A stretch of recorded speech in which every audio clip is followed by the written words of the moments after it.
Namaste everyone and welcome to the class of Corporate Accounting.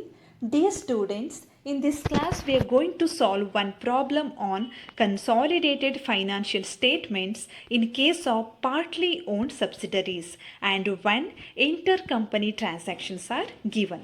Intercompany transactionಗಳನ್ನು ಕೊಟ್ಟಾಗ ಯಾವ ರೀತಿಯಾಗಿ consolidated financial ಸ್ಟೇಟ್ಮೆಂಟನ್ನು prepare ಮಾಡೋದು ಅಂತ ನಾವು ಈ ಪ್ರಾಬ್ಲಮಲ್ಲಿ ನೋಡೋಣ. Let's begin today's session. From the following statement of assets and liabilities as at 31/3/2016 and the particulars given below, prepare the consolidated balance sheet of Vanita Limited and its subsidiary Vanaja Limited as on that date. ಇಲ್ಲಿ holding company ಆದಂತಹ ವನಿತಾ limited ಮತ್ತು ಅದರ subsidiary ಕಂಪನಿಯಾದ Vanaja limited ಈ ಎರಡೂ ಕಂಪನಿಗಳ statement of assets and ಲಯಬಿಲಿಟೀಸನ್ನು ಕೊಟ್ಟಿದ್ದಾರೆ, ಅಂದರೆ balance ಶೀಟನ್ನು ಕೊಟ್ಟಿದ್ದಾರೆ. ಹಾಗೆಯೇ ಕೆಲವು ಅಡಿಷ್ನಲ್ ಇನ್ಫಾರ್ಮೇಷನನ್ನು ಕೂಡ ಕೊಟ್ಟಿದ್ದಾರೆ. ನಾವು ಕನ್ಸಾಲಿಡೇಟೆಡ್ ಫೈನಾನ್ಷಿಯಲ್ ಸ್ಟೇಟ್ಮೆಂಟ್ ಅಂದರೆ ಕನ್ಸಾಲಿಡೇಟೆಡ್ ಬ್ಯಾಲೆನ್ಸ್ ಶೀಟನ್ನು ಇಲ್ಲಿ ಪ್ರಿಪೇರ್ ಮಾಡಬೇಕು. Let's see the balance sheet of both the companies. Here first one, equity and liabilities. In that first one, shareholders funds. In that first one, share capital. Let's go to note number 1, share capital. In that, issued, subscribed and paid up capital. Equity shares of rupees 100 each, fully paid. H Limited 4 lakh, S Limited 1,60,000. Okay, ಇಲ್ಲಿ total number of shares ಎಷ್ಟಾಗುತ್ತೆ ಅಂತಲೂ ನಾವು ನೋಡಬೇಕಾಗತ್ತೆ. H limited ಕಂಪನಿಯ total share capital 4 lakh divided by per share face value rupees 100, so total number of shares 4,000, and S Limited 1,60,000 divided by rupees 100, that is 1,600. Okay, next note number 2, reserves and surplus. In that, general reserve as on 1/4/2015, that is opening balance. Okay, H Limited 80,000, S Limited 48,000. Next, surplus, credit balance in P&L account, H Limited 1,12,000, S Limited 72,000. Reserves and surplus total, H Limited 1,92,000, S Limited 1,20,000. Next, current liabilities. In that, trade payable. Let's go to note number 3, trade payables. In that, sundry creditors, H Limited 64,000, S Limited 40,000. Bills payable, H Limited dash, S Limited 32,000. Total trade payables 64,000 and 72,000. Total equity and liabilities 6,56,000 and 3,52,000. Let's see part 2, assets. In that, non-current assets. In that first one, tangible fixed assets. You see tangible assets. In that, buildings, H Limited 2,88,000, S Limited 1,76,000. Next, note number 5, intangible assets. In that, goodwill, H Limited 32,000, S Limited 24,000. Next, note number 6, non-current investment. In that, 1,200 shares acquired in Vanaja Limited at cost. You see here, Vanita Limited company, holding company ಇದೆಯಲ್ಲ, ಅದು Vanaja limited ಅನ್ನೋ ಕಂಪನಿಯಲ್ಲಿ ಶೇರ್ಸನ್ನು acquire ಮಾಡಿದೆ. ಆಗಿದ್ದರಿಂದ ಅದೇನಾಯಿತು, subsidiary company ಆಯಿತು. ಇಲ್ಲಿ ಎಷ್ಟು ಶೇರ್ಸನ್ನು acquire ಮಾಡಿದ್ದಾರೆ ವನಿತಾ ಲಿಮಿಟೆಡ್ ಅವರು? 1,200. ಆ್ಯಂಡ್ ಇಲ್ಲಿ ಪರ್ಚೇಸ್ ಕನ್ಸಿಡರೇಷನ್ ಎಷ್ಟಿತ್ತು? 1,92,000 ಇತ್ತು. And one more thing you have to identify here. ಇಲ್ಲಿ total number of shares in S limited ಎಷ್ಟಿದೆ? 1,600 ಅಲ್ವಾ? 1,60,000 ಡಿವೈಡೆಡ್ ಬೈ 100 per share, 1,600. ಈ ಟೋಟಲ್ ನಂಬರ್ ಆಫ್ ಶೇರ್ಸಲ್ಲಿ ಹೋಲ್ಡಿಂಗ್ ಕಂಪನಿ ಅಕ್ವೈರ್ ಮಾಡಿದಂಥ ಶೇರ್ಸ್ಗಳೆಷ್ಟು? 1,200. ಹಾಗಾದರೆ ಮೈನಾರಿಟಿ ಶೇರ್ ಹೋಲ್ಡರ್ಸ್ ಹೊಂದಿದಂಥ ಶೇರ್ಗಳೆಷ್ಟಾಗುತ್ತೆ? 400 shares. Okay, let's move ahead. Current assets. In that, inventories, note number 7, you see inventories. In that, stock 80,000, 72,000. Next, trade receivables. In that, debtors 16,000, 60,000. Next, cash and cash equivalents. In that, bank 48,000 and 20,000. Okay, Total assets value 6,56,000 and 3,52,000. Let's see the additional information. First one, Vanita Limited acquired the shares in Vanaja Limited on 1/10/2015. That is date of acquisition. ಇಲ್ಲಿ Vanita limited company ಅಂದರೆ holding company Vanaja limited ಕಂಪನಿಯ ಶೇರ್ಸನ್ನು ಯಾವಾಗ acquire ಮಾಡಿದೆ ಅಂದರೆ on 1st October 2015. Next, the creditors of Vanaja Limited included rupees 16,000 payable to Vanita Limited for goods supplied. Okay, ಇಲ್ಲಿ Vanaja limited ಕಂಪನಿಯ ಕ್ರೆಡಿಟರ್ಸಲ್ಲಿ ಅವರು ವನಿತಾ ಲಿಮಿಟೆಡ್ಗೆ pay ಮಾಡಬೇಕಾಗಿರುವಂತಹ rupees 16,000 ಕೂಡ ಇನ್ಕ್ಲೂಡ್ ಆಗಿದೆ. ಅಂದರೆ ಇಲ್ಲಿ ವನಿತಾ ಲಿಮಿಟೆಡ್ ಕಂಪನಿಯವರು ಗೂಡ್ಸನ್ನು ಸಪ್ಲೈ ಮಾಡಿರ್ತಾರೆ ಆನ್ ಕ್ರೆಡಿಟ್ ಬೇಸಿಸ್. ಆ ಅಮೌಂಟನ್ನು ಇನ್ನೂ ವನಜಾ ಲಿಮಿಟೆಡ್ ಅವರು ಪೇ ಮಾಡಿರೋದಿಲ್ಲ. ಸೊ ಇಲ್ಲಿ inter company creditors and debtors rise ಆಗುತ್ತೆ. ಇದನ್ನು ನಾವು ಮೊದಲೇ ಡಿಸ್ಕಸ್ ಮಾಡಿದ ಹಾಗೆ ಎಲಿಮಿನೇಟ್ ಮಾಡಬೇಕಾಗತ್ತೆ. You see here Vanaja limited ಕಂಪನಿಯ ಕ್ರೆಡಿಟರ್ಸಲ್ಲಿ ಈ 16,000 rupees ಇನ್ಕ್ಲೂಡ್ ಆಗಿದೆ ಅಂದರೆ ವನಿತಾ ಲಿಮಿಟೆಡ್ ಕಂಪನಿಯ ಡೆಟರ್ಸಲ್ಲೂ ಕೂಡ ಅದು ಇನ್ಕ್ಲೂಡ್ ಆಗಿರುತ್ತೆ. ಹೌದಲ್ವಾ? ಯಾಕೆಂದರೆ ಇದು ಈ ಎರಡೂ ಕಂಪನಿಗಳ ನಡುವೆ ನಡೆದಂತಹ ಟ್ರಾನ್ಸಾಕ್ಷನ್ ಆಗಿರುತ್ತೆ. ಒಂದು ಕಂಪನಿಗೆ ಕ್ರೆಡಿಟರ್ ಆದರೆ ಇನ್ನೊಂದು ಕಂಪನಿಗೆ ಡೆಟರ್ಸ್ ಆಗಿರ್ತಾರೆ. ಸೊ ನಾವು ಕನ್ಸಾಲಿಡೇಟೆಡ್ ಬ್ಯಾಲೆನ್ಸ್ ಶೀಟನ್ನು ಪ್ರಿಪೇರ್ ಮಾಡುವಾಗ ಏನು ಮಾಡಬೇಕು, ಟೋಟಲ್ ಡೆಟರ್ಸಲ್ಲಿ ಮತ್ತು ಟೋಟಲ್ ಕ್ರೆಡಿಟರ್ಸಲ್ಲಿ ಈ ಇಂಟರ್ ಕಂಪನಿ ಕ್ರೆಡಿಟರ್ಸ್ ಮತ್ತು ಡೆಟರ್ಸನ್ನು ಡಿಡಕ್ಟ್ ಮಾಡಬೇಕಾಗತ್ತೆ. Next, the P&L account of Vanaja Limited showed a credit balance of rupees 16,000 on 1/4/2015. ಅಂದರೆ ಇದು ಓಪನಿಂಗ್ ಬ್ಯಾಲೆನ್ಸನ್ನು ಅವರು ಇಂಡಿಕೇಟ್ ಮಾಡಿದ್ದಾರೆ. ವನಜಾ ಲಿಮಿಟೆಡ್ ಕಂಪನಿಯ P&L ಅಕೌಂಟಿನ ಓಪನಿಂಗ್ ಬ್ಯಾಲೆನ್ಸ್ ಎಷ್ಟಿದೆ? rupees 16,000 ಇದೆ. ಇದು ಕ್ರೆಡಿಟ್ ಬ್ಯಾಲೆನ್ಸ್ ಅಂದರೆ ಸರ್ಪ್ಲಸ್ ಆಗಿರುತ್ತೆ. Let's start the solution. First of all, we have to prepare some working notes.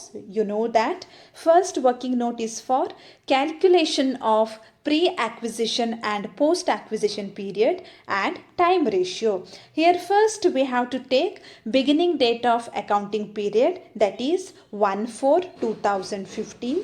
Next, date of acquisition, that is 1/10/2015. Next, date of consolidation, 31st March 2016. Let's see pre-acquisition period. This is from 1/4/2015 to 30th September 2015. That is 6 months. And post acquisition period, ಇದು ಎಲ್ಲಿಂದ start ಆಗುತ್ತೆ? Date of ಆಕ್ವಿಸಿಷನ್ನಿಂದ start ಆಗುತ್ತೆ. Date of ಕನ್ಸಾಲಿಡೇಷನ್ಗೆ end ಆಗುತ್ತೆ. 1/10/2015 to 31/3/2016. This is also 6 months. So time ratio ಎಷ್ಟಾಗುತ್ತೆ? 1:1. ಯಾಕೆ? Pre acquisition period ಕೂಡ 6 months ಇದೆ, post acquisition period ಕೂಡ 6 months ಇದೆ. Okay, let's see working note 2. Ratio of shareholding in Vanaja Limited, that is ratio between majority and minority. ಇಲ್ಲಿ total number of shares in Vanaja Limited ಎಷ್ಟು? 1,60,000 divided by 100 each, 1,600 shares.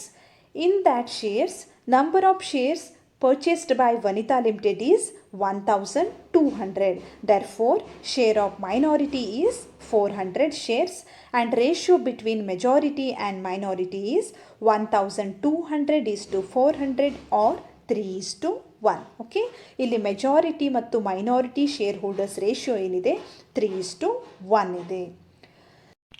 Let's see working note number 3. Analysis of profits of Vanaja Limited, that is subsidiary company. Subsidiary ಕಂಪನಿಯ profits and ರಿಸರ್ವ್ಗಳಲ್ಲಿ holding ಕಂಪನಿಯ share ಇರುತ್ತೆ, ಹಾಗೆಯೇ minority share holder share ಕೂಡ ಇರುತ್ತೆ. So ನಾವು ಇದನ್ನು analyse ಮಾಡಬೇಕಾಗತ್ತೆ. ಇಲ್ಲಿ 2 ರೀತಿಯ ಕ್ಯಾಟಗರಿಗಳನ್ನು ನಾವು ನೋಡ್ಬೋದು. One is pre acquisition profit, that is considered as capital profits. Another one post acquisition profit. ಇಲ್ಲಿ ಪ್ರಾಫಿಟ್ ಇದ್ದರೆ ರೆವೆನ್ಯೂ ಪ್ರಾಫಿಟ್ಸ್ ಅಂತ ಕನ್ಸಿಡರ್ ಮಾಡ್ತೇವೆ, ರಿಸರ್ವ್ ಇದ್ದರೆ ರೆವೆನ್ಯೂ ರಿಸರ್ವ್ಸ್ ಅಂತ ಕನ್ಸಿಡರ್ ಮಾಡ್ತೇವೆ. Here first one general reserves as on 1/4/2015. ಅಂದರೆ general reserve opening balance, that is you see here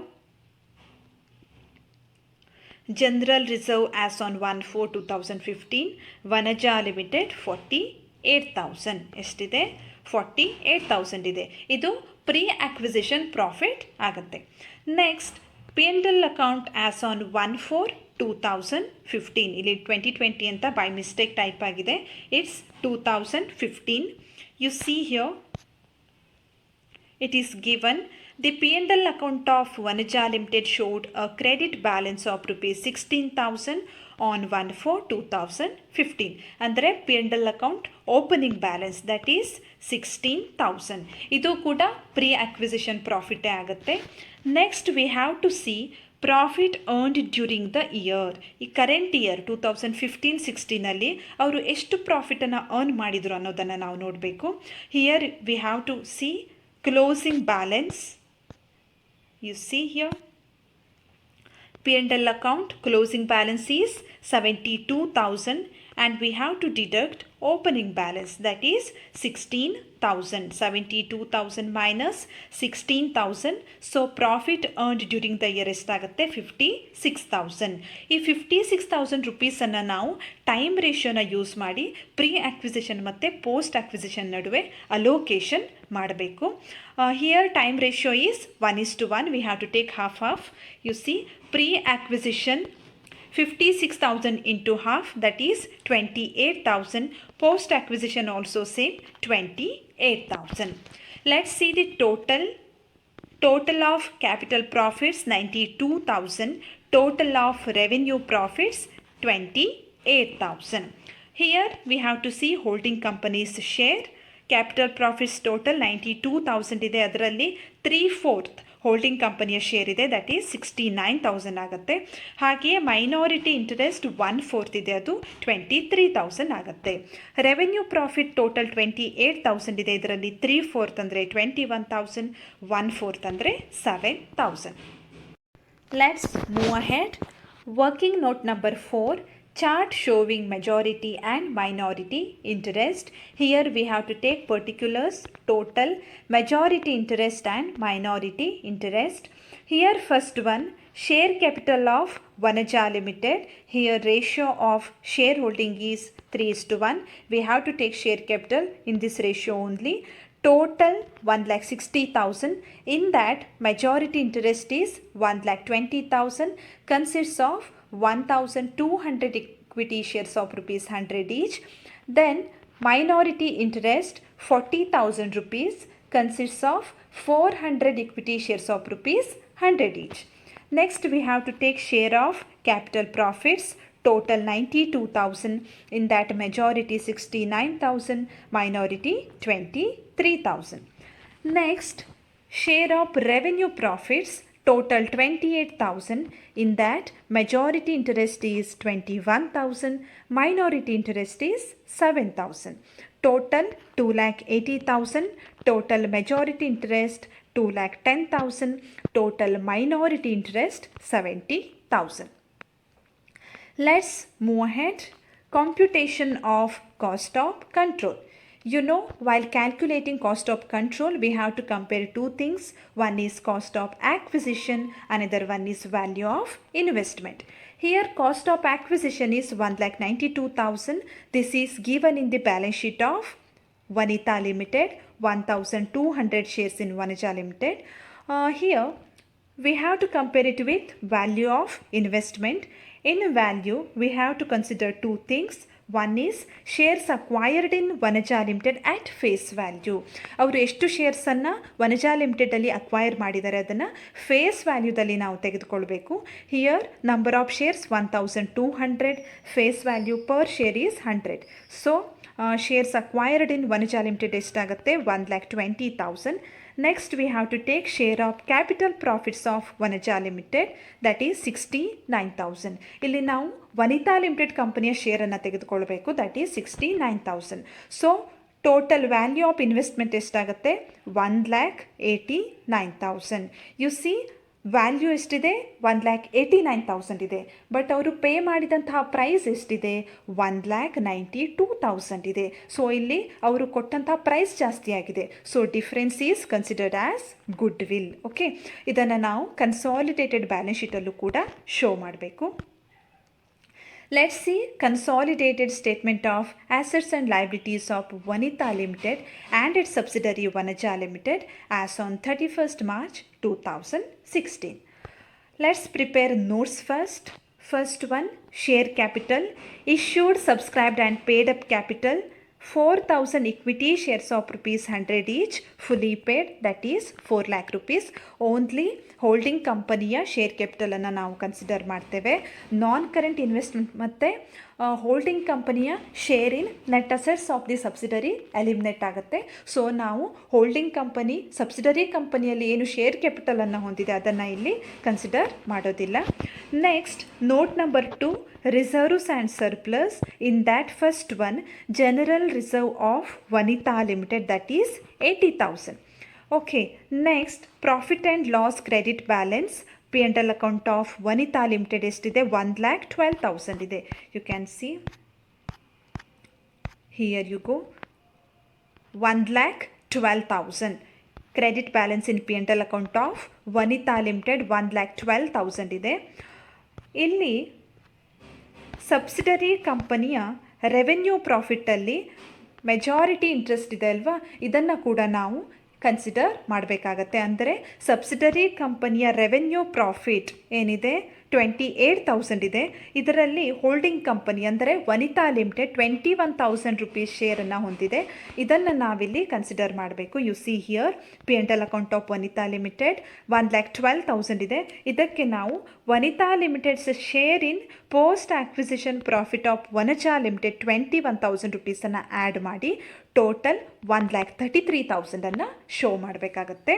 ಇದೇ ರೀತಿ ಜನರಲ್ ರಿಸರ್ವಲ್ಲೂ ಕೂಡ ರೆವೆನ್ಯೂ ರಿಸರ್ವ್ ಇದ್ದರೆ ಇಲ್ಲಿ 80,000 ರುಪೀಸ್ ಇದೆ ಅಲ್ವಾ, ಇದಕ್ಕೆ ನಾವು ಹೋಲ್ಡಿಂಗ್ ಕಂಪನಿಯ ಶೇರನ್ನ ಆ್ಯಡ್ ಮಾಡಿ ಶೋ ಮಾಡಬೇಕಿತ್ತು. ಬಟ್ ಇಲ್ಲಿ ಕರೆಂಟ್ ಇಯರ್ ಜನರಲ್ ರಿಸರ್ವಲ್ಲಿ ಯಾವುದೇ ಇನ್ಕ್ರೀಸ್ ಆಗಿಲ್ಲ, ಸೊ ನಾವು ಅದನ್ನು ಕನ್ಸಿಡರ್ ಮಾಡೋದಿಲ್ಲ. Next you see trade payables. In that sundry creditors Vanita limited sundry creditor 64,000 ಇದೆ. ವನಿಜಾ ಲಿಮಿಟೆಡ್ ಸನ್ಡ್ರಿ ಕ್ರೆಡಿಟಾರ್ 40,000 ಇದೆ. ಸೊ ಟೋಟಲ್ ಸನ್ಡ್ರಿ ಕ್ರೆಡಿಟಾರ್ಸ್ ಎಷ್ಟಾಗುತ್ತೆ 1,04,000 ಆಗುತ್ತೆ. ಆದರೆ ಈ 1,04,000ಅಲ್ಲಿ 16,000 ರುಪೀಸ್ ಏನಿದೆ ಅದು ಇಂಟರ್ ಕಂಪನಿ ಕ್ರೆಡಿಟಾರ್ಸ್ ಇದೆ. ಅದನ್ನು ನಾವಿಲ್ಲಿ ಡಿಡಕ್ಟ್ ಮಾಡಬೇಕು. ಯಾಕೆ ಇದು ಇಂಟರ್ ಕಂಪನಿ ಟ್ರಾನ್ಸಾಕ್ಷನ್ ಆಗುತ್ತೆ, ಒಂದು ಸಿಂಗಲ್ ಎಕನಾಮಿಕ್ ಎಂಟಿಟಿ ಅಂತ ನಾವು ಪ್ರಿಪೇರ್ ಮಾಡ್ತಾ ಇದ್ದೇವೆ. ಸೊ ಇದನ್ನು ನಾವು ಎಲಿಮಿನೇಟ್ ಮಾಡಬೇಕು, ಅಂದರೆ ಡಿಡಕ್ಟ್ ಮಾಡಬೇಕು. Inter company creditors, this is given in the adjustment 16,000 rupees, ಅದನ್ನು ಡಿಡಕ್ಟ್ ಮಾಡಿ 88,000 ರುಪೀಸನ್ನು ಶೋ ಮಾಡಬೇಕು. Next bills payable 32,000. So total trade payables 1,20,000. Next note number 4, tangible assets. In that buildings Vanita Limited 2,88,000, Vanaja Limited 1,76,000. So total buildings 4,64,000 and total tangible assets 4,64,000. Next, note number 5, intangible assets. In that first one, goodwill of Vanita Limited, that is 32,000. Next, we have to add goodwill of Vanaja limited. ಇಲ್ಲಿ ನಾವು 2 ವ್ಯಾಲ್ಯೂಗಳನ್ನು mention ಮಾಡಿದ್ದೇವೆ. ಯಾಕೆಂದರೆ U C in the balance sheet of Vanaja limited rupees 24,000 goodwill value. This is given in the balance sheet of Vanaja Limited, and in cost of control calculation difference is considered as goodwill only. ಹೌದಲ್ವಾ? Cost of control ಕ್ಯಾಲ್ಕುಲೇಷನನ್ನು ಮಾಡಿದಾಗ ಅಲ್ಲಿ ಬಂದಂಥ difference ಕೂಡ goodwill ಆಗಿದೆ. So ಈ 2 ವ್ಯಾಲ್ಯೂಗಳನ್ನು ಕೂಡ add ಮಾಡಿ ನಾವು ಕನ್ಸಿಡರ್ ಮಾಡಬೇಕು. ಬ್ಯಾಲೆನ್ಸ್ ಶೀಟ್ ವ್ಯಾಲ್ಯೂ ಎಷ್ಟಿದೆ 24,000 ಇದೆ, ಪ್ಲಸ್ ಕಾಸ್ಟ್ ಆಫ್ ಕಂಟ್ರೋಲ್ 3,000 ಇದೆ. ಸೊ ವನಜಾ ಲಿಮಿಟೆಡ್ ಕಂಪನಿಯ ಟೋಟಲ್ ಗುಡ್ವಿಲ್ ಎಷ್ಟಾಗುತ್ತೆ 27,000. So total intangible assets 59,000. Next, note number 6, inventories. In that stock, Vanita Limited 80,000, Vanaja Limited 72,000. So total stock 1,52,000. Total inventories 1,52,000. Next, trade receivables. In that debtors, Vanita limited 16,000, Vanaja limited 60,000, total 76,000. ಇಲ್ಲಿ inter company creditors and ಡೆಟಾರ್ಸನ್ನು ಕೊಟ್ಟಿದ್ದಾರೆ. So we have to deduct this inter company debtors, that is 16,000. So total debtors value ಎಷ್ಟಾಗುತ್ತೆ? 60,000. Next cash and cash equivalents in that bank. Vanita Limited 48,000, Vanaja Limited 20,000. So total bank amount 68,000. Cash and cash equivalents 68,000. Let's see the balance sheet. This is also known as statement of assets and liabilities. Here first part equity and liabilities, in that shareholders funds. In that first one share capital, note number 1 4 lakh. Next reserves and surplus, note number 2 2,13,000. So total shareholders funds 6,13,000. Next we have to take majority interest, working note number 4 70,000 rupees. Next current liabilities, in that trade payables, working note number 3, that is 1,20,000. Total 8,03,000. Next assets, in that non-current assets, in that fixed assets, in that tangible assets, note number 4 4,64,000. Intangible assets, note number 5 59,000. So total fixed assets 5,23,000. Next current assets, in that inventories, note number 6 1,52,000. Trade receivables, note number 7 60,000. Cash and cash equivalents, note number 8 68,000. Total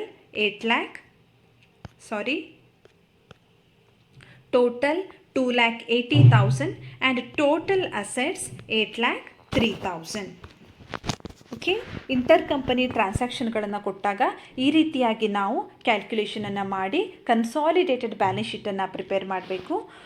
in this class we have solved one problem on preparation of consolidated balance sheet in case of partly owned subsidiaries, and we have also seen the adjustment of intercompany transactions. ಇಲ್ಲಿ ಡೆಟಾರ್ಸ್ ಮತ್ತು ಕ್ರೆಡಿಟಾರ್ಸನ್ನು ಕೊಟ್ಟಿದ್ದರು. In case ಬಿಲ್ಸನ್ನು ಕೊಟ್ಟರೆ ನಾವು consolidated balance ಶೀಟನ್ನು prepare ಮಾಡುವಾಗ bills payable ಬ್ಯಾಲೆನ್ಸಲ್ಲೂ ಕೂಡ ಅದನ್ನು deduct ಮಾಡಬೇಕು, bills receivable ಬ್ಯಾಲೆನ್ಸಲ್ಲೂ ಕೂಡ ಅದನ್ನು ಡಿಡಕ್ಟ್ ಮಾಡಬೇಕು. These are my references. ಮುಂದಿನ ಸೆಷನಲ್ಲಿ ಭೇಟಿಯಾಗೋಣ. Thank you so much.